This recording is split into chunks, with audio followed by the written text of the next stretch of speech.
There's the snap, hands to Montgomery, bounces left, finds the angle, spinning, end zone, touchdown Detroit Lions. Welcome to week 13 of the NFL season, the Twentyman, the Huddle podcast. I am Tim Twentyman, and I welcome in John Niyo, columnist for the Detroit News. This is the Three Keys segment, and John, this Lions team just keeps on rolling. It's kind of crazy, isn't it? I mean, week 13 sounds crazy as it is, but yeah, no, to have a team 10-1, first time since 19. We keep doing that every week. 1934 since what? But there's a reason why we keep doing it, because this is rare air that they're in, and they don't show any signs of slowing down. Before we start, I don't know if a lot of people know this about me and you. That's right. Is that we've seen some things, Tim. We have seen some things. So, I was covering high school sports and kind of a general assignment guy before I was assigned to the Detroit Lions beat in 2009. That's right. Well, John Niyo just happened to be the beat writer. He was the number one guy, and I was the number two. That's and right. I just want to tell you that first season, I did learn a lot in that first job. And I should add that I took over from the great Mike O'Hara the year before. Yes. Mike took a buyout at the News in after 2007.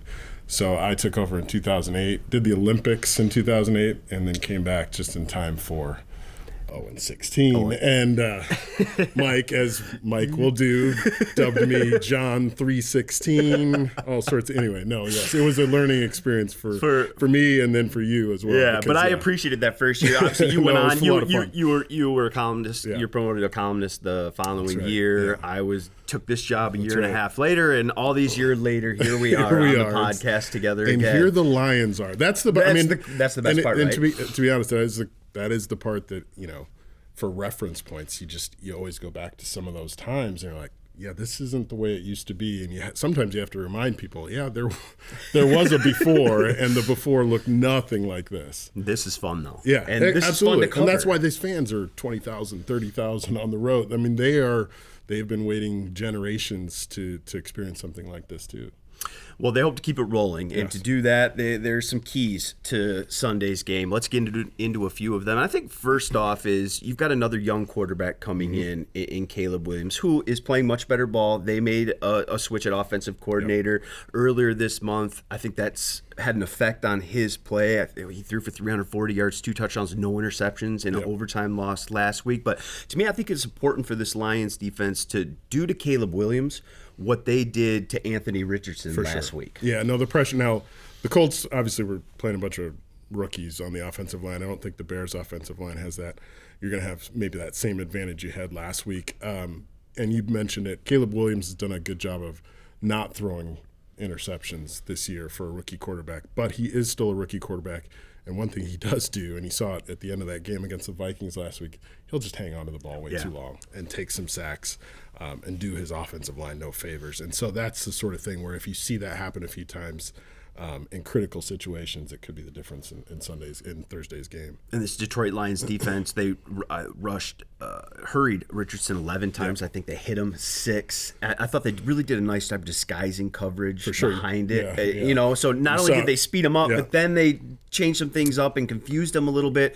And to your point, young quarterbacks will hang on to the football. They'll maybe panic a little bit in that regard. Yeah. What is this? Mm-hmm. You need another second to decipher it. Well, in this league, you don't have another second, especially with Aleem McNeil coming at you right in your face. Right, exactly. And those two guys, DJ Reader and Aleem McNeil, had a great game against the Colts. But to your point, there was a couple snaps where you saw both defensive tackles dropping into coverage too. I mean, it's like Aaron Glenn was messing with them. But no, that is, and look, you're going to have some maybe shuffling again in the secondary, depending on injuries for the Lions. But that front, I thought looked really good against the Colts, and you would expect something similar, I think, on Thursday. So do the same thing they did to Anthony Richardson. Get after him, confuse a young quarterback a little bit, and take advantage of those mistakes. No, that's for sure. Look, he's got weapons. He's got some good weapons on offense.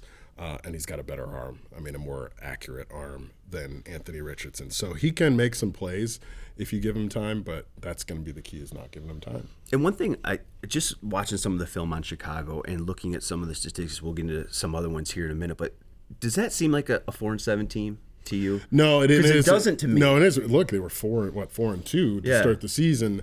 Then they had their bye week, and they haven't won since their bye week. Now, these last 2 weeks, they've looked a lot better against division opponents, good at division opponents. But there is still something missing there, and we've seen that here with the Lions, especially with the young quarterback. It just takes time to figure out how to win in this league, and they haven't figured that out yet. Overtime loss, blocked field goal. Yeah, no, they're finding the ways Hail to Mary lose, in Washington. teams. So, I mean, a couple of bounces. This could be a 7-4 football team, sure. and this looks like a much different matchup on Thanksgiving. Again, like the last 2 weeks, it's been against two really good teams in Green Bay and Minnesota, too. So they've looked much better. All right. Another one, the records don't look similar, but the red zone statistics with these teams are, every week I, post out the rankings comparison to each, and they're so different. But then you looked at the red zone, both offensively and defensively for these teams, and they're almost identical. And they're two of the best red zone offenses and defenses in the league. Look, as well as I do, turnovers, red zone play, and third down. Those are probably the three key statistics to winning and losing in the NFL. And if you can convert those red zone situations to touchdowns, get those 4 extra points. Look, the biggest difference in the game last week. Yeah. Detroit was 3 for 4 in the red zone. The Colts were 0 for 2. Yep. That's the biggest difference in that game. And so I think that's going to be huge this week too. Lions number 2 in red zone defense, 40%. Bears number 4 at 41%. Both have 4 red zone interceptions, tied for second in the league. These are two defenses that really, they give up yards, but when it comes to the red zone, they're really terrific. And again, I mean, the only reason why the Lions aren't undefeated right now is the red zone offense. Yeah, I mean, the Tampa game was where, Ben Johnson and company went back to the drawing board. They were super frustrated after that game because of the red zone inefficiency. Since then, they've been lights out. And I think the one difference, again, going back to the quarterback, you've got a veteran in Jared Goff who knows where to go. I mean, he's got tons of weapons, obviously, but I think if you look at those red zone passing numbers, he's probably at 75% completion percentage, and Caleb Williams is down there closer to 50-50.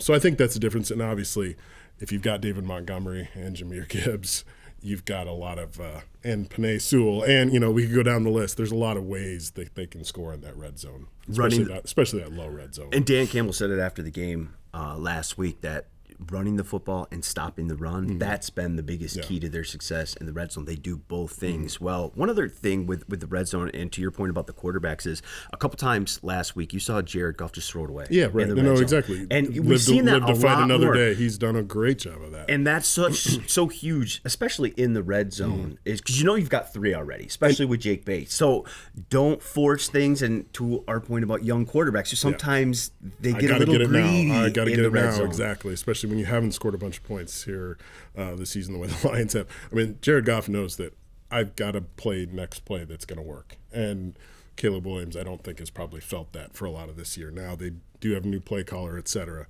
But I still think that's an issue. You also have, David Montgomery, we watch him week after week, and we'll see how the injury works this week with him with the shoulder. But, I mean, the tackle breaking that is going on with him is unreal right now. And you don't see that with DeAndre Swift. I mean, we know DeAndre Swift from here and his time at the Lions, but it's a different animal on the other side in terms of that. That's important when everything's tighter, right? Yep, when everything's closer together and there's not that space. You can either make a guy miss or you can make him Now, DeAndre can make a guy miss. I will give him that. He can do that. But this is a great tackling Detroit Lions team, too. So that's also key in the red zone.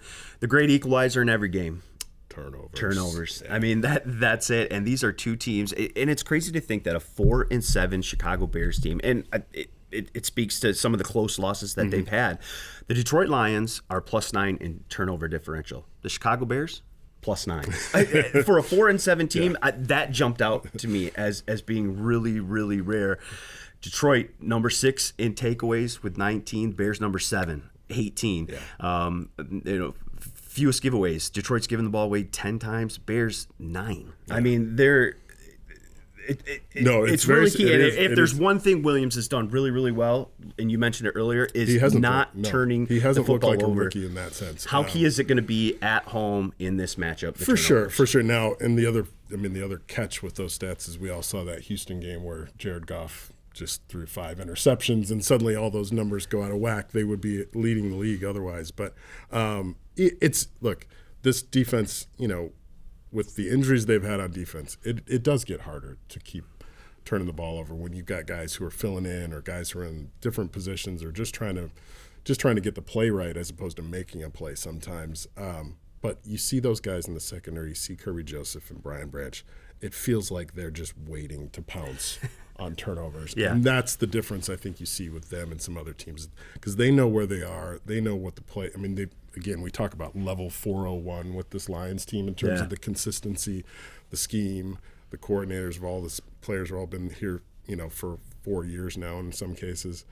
You see it in the turnovers because, they're able to game and bait and those kind of things. And I think you'll see that a little bit on Thursday. I love being up top and watching. I know. Just you can see watching Kirby. You can just watch him do it. There was another one. It felt like there was another one coming against the Colts, and it didn't happen. But you could see the overthrow along the right sideline. Yeah, we both saw waiting. that. You could see him just waiting, and it obviously didn't get it. But that's what he was thinking, and that's probably what was about to happen. I think him and Brian are probably both chomping at the bit for Thursday, because there's going to be some opportunities, and they need to take advantage of them. Didn't in Indy, had a chance at an interception. Didn't. I know Jack kind of tipped that ball, but Carlton Davis was kind of lamenting after the game, not taking care of that. And look, this is 2 games last year. Jericho threw 5 interceptions in 2 games last year, and that made both those games very close and was a difference maker. And they do have some defensive guys playmakers, whether it's Montez Sweat up front or Jalen Johnson.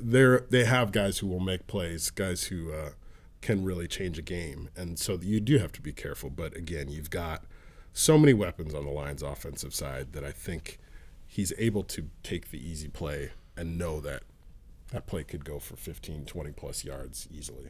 It should be a fun matchup. And let's get a win on Thanksgiving. Yeah, no, that's the other part. Look, we've seen some things. We saw, 9 straight losses in one stretch with the Lions. This is, 7 now, and that's not okay. So I think there is, it's not going to get talked a lot about this week, but I think that's in the back of everybody's mind. One guy who did talk about it, Frank Ragnow, yesterday, he said, look, I'd like to enjoy it with my family. He's like, I go home and I'm mad because we lost. I don't talk to anybody. He's like, can I have a nice Thanksgiving? I was talking to Jack Campbell about it, too. He's only been through one of these, and now he had Iowa, the Black Friday game at Iowa, so he hasn't had a regular Thanksgiving in a long time. But he was the same way. He's like, yeah, it just kind of sucks when you want to be nice. It's not their fault that you're in a bad mood, but it's your fault. But you are in a bad mood when you lose this game. Well, can they win 10 straight? Can they get in a good mood on Thanksgiving? Right? Stay atop the NFC, which you have seed. to. I mean, that's the other thing that's as crazy as this 10-1 start is, the fact that they don't have a lot of wiggle room yet because the Vikings keep finding ways to win and the Packers keep winning. And the Eagles look pretty darn good, too. And the Eagles are right there, too. Yeah. It should be a fun one. He is John Niyo. You can catch everything of his Detroit news. Does a great job. Him and Wojo over there, columnist. Where can they find you on Twitter? John Niyo, at John Niyo. At John Niyo. There it is.